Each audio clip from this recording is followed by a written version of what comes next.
Welcome back to the Road Show this morning, The Buzz. We're talking about some of the most common wedding etiquette issues, and some of these actually surprised all of us. Absolutely. You know, it's sometimes, don't you think the rules change? The rules over change time, a little bit, and maybe, you know, some people just don't know that. I certainly didn't know these, but weddings are such an emotional time for those involved, and sometimes a small faux pas can really turn into something much bigger. So it's important to be considerate. The first etiquette issue that we're going to talk about is this whole +1 thing. Okay, this is huge because the question is, when should a +1 be included, and is it ever okay to add a +1? What do you guys think? I don't think it's ever okay to add a +1 because if you're adding a +1, that means you just started dating. Right, don't you think? Exactly. You know, if you're not engaged, and this isn't a significant person, I didn't want people bringing the flavor of the week to this wedding. Come, mingle, meet somebody, have a good time. But you know, if you're going to be broken up, or you know, whatever's going to happen, it's a new relationship. I had a situation too where the family didn't like the situation. The family didn't like the +1.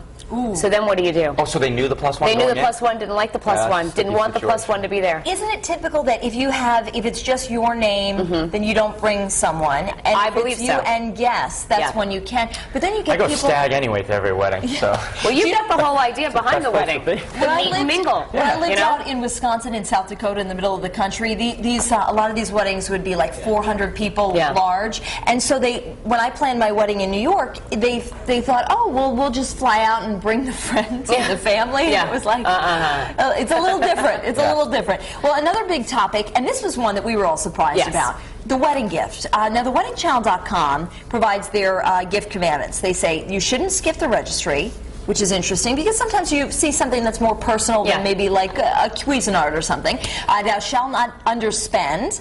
Thou shalt not bring your gift to the wedding other than money. Oh, I didn't realize that. Right, so they don't want you walking in with the tower. That's such a big evening for them, and they have, you know, they have so much stuff on your plate, making sure everybody's having a good time. The last thing you need to do is in your, you know, the end of the evening, you finally kick off your heels, you don't want to be carrying a toaster back to your car. Thou shalt buy a gift even if you're not attending the wedding. I think that's a good one, a common one that, you know, if I can't go, at least I'll send a gift. I think if you're close.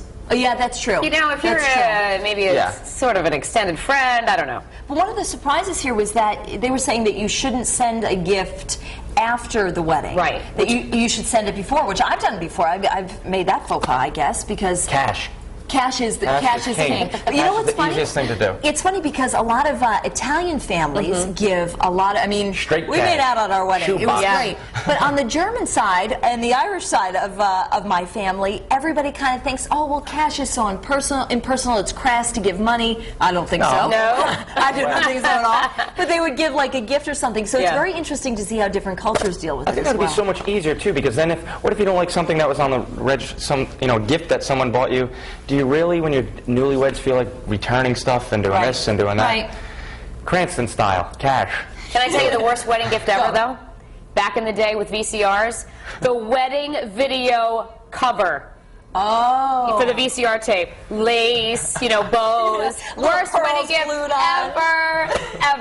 Thankfully, though, I had one. I have to say, Courtney, Danielle was talking about times are changing, and now it's just a nice little DVD case. Absolutely. I'm not sure if you guys had mentioned this earlier. They were also saying on that commandments not to bring a present to the wedding. I guess they don't want the bride and groom to have to pack their car up after.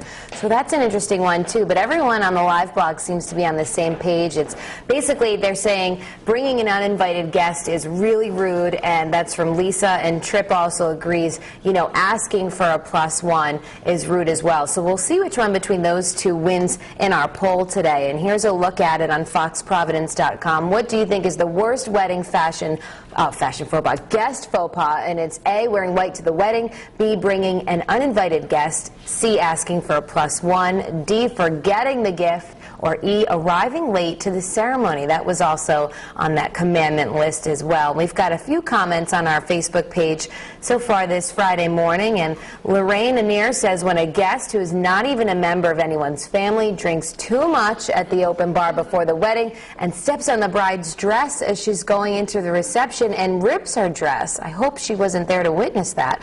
Also, and Amanda Senkowicz says when the guest brings someone with them and the invitation never stated and guests. So that seems to be the big one this morning, but we'll see if that one is the leader in the poll in about a half hour. For now, we'll head back into the kitchen with